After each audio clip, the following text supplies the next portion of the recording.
กราบสบายดีและสวัสดีพ่อแม่พี่น้องป้องป่ายเบิร์ดสุขคนเนาะวันนี้มาพบกับบ้าวลุยคนเก่าคนเดิมอีกแล้วพี่น้องเอ๋ย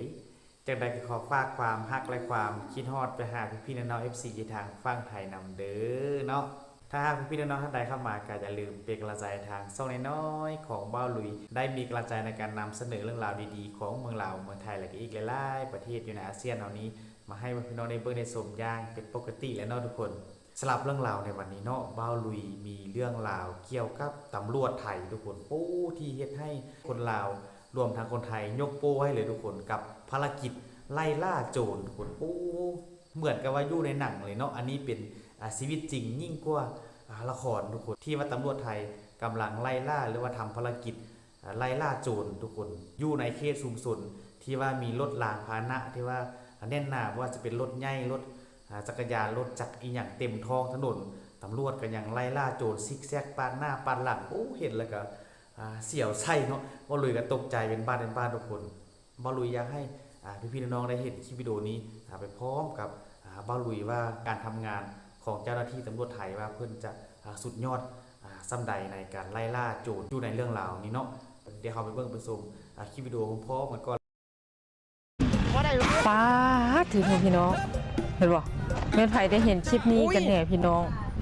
เป็นคลิปที่ตำรวจไทยเนาะเพิ่นไล่ตามโจรบนหรือว่าเด็กแว้นหมดใดๆกับโอ้โหเนาะพี่น้องเบิ่งไล่กันยังโหดเลยเด้อพี่น้องป่านก็ว่าแสดงหนัง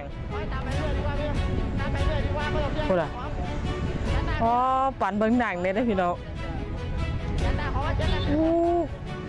เก่งเนาะตำรวจไทยน่ะ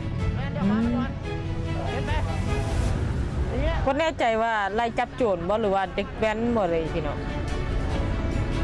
พูดอ่ะเห็นบ่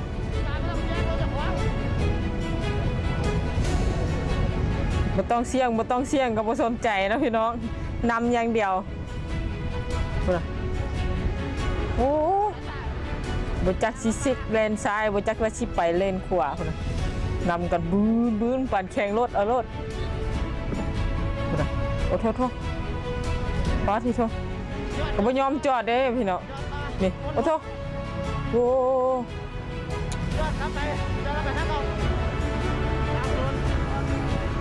โอ้รถตำรวจนี่ก็แฮงนะพี่น้องป้าที่โทพุ่นน่ะโอ้โททันแท้โอ้ทางตันเหรอมันขอทางตันต่อชะดอนะต่อชะดอทางตันโอ้โหรถตำรวจไวแล้วบ่พี่น้องโอ้เซ็ตแท้มีหวานใจเย็นลงคุ้มเลยลมบ่คุ้มมันว่าไว้มันเลยมีมันทางตันเว้นมันเอาทางตันมันหมุนถอยเลยนะโอ้โหก็ต้องขึ้นหูต้องขึ้นป้าที่โทผมบอกเราก็ต้องว่องเลยไปได้เสด็จพี่น้องพูดอ่ะรอรอบที่ขอนแก่นพอจากช่องรอรอบที่ขอนแก่นพี่น้องโอ้โหไล่จับโจรของแท้เลยนะพี่น้องสิ่งอย่างเดียวโอ้โห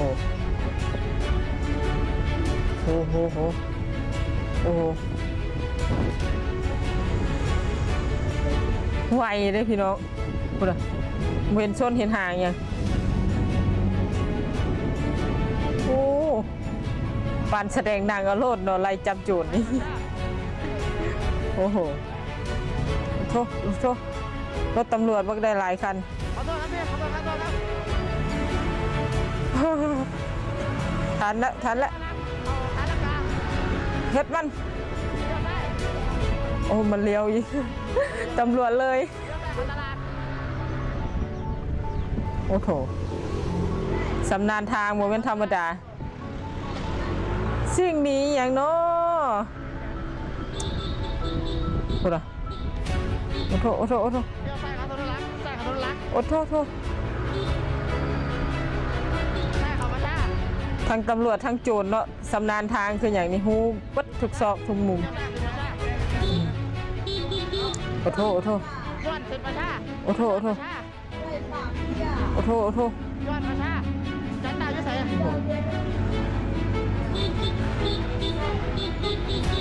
โอ้โอ้โอ้โอ้บาสที่ไปทางใดต่อละ มันใช่เดี๋ยวเดี๋ยว โอ้โทษโอ้โทษโอ้โห เดี๋ยวใช่ไอ้เดี๋ยวขวา โอ้โหไล่จับโจรพอปานว่าจับพวน ที่ดัน พอปานแสดงหนังเพิ่นโอ้โทษโอ้โทษโอ้โห ขอโทษครับขอโทษครับขอโทษพี่เดี๋ยวขวาเขาเรียกว่าเต้น บาสที่โทษ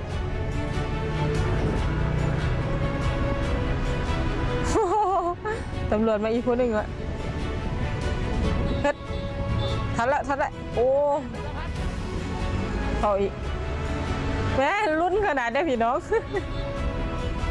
ทันแท้ๆบัดนี้แท้ๆโอ้ทางตันนี่เรียบร้อยนี่ นี่หนังล็อกแล้วมองแต่งจำไม่ได้นะ เรียบร้อย เดี๋ยว โอ้โหซิกซ้ายแซกขวาซิกซ้ายแซกขวาเลี้ยวโค้งปาดหน้าย้อนสอนโอ้โหปาดทีโทกี้ มีอย่างนี้นะ พอปานว่าแสดงหนังพี่น้อง ไม่ดีเดี๋ยวทางออกดีนะ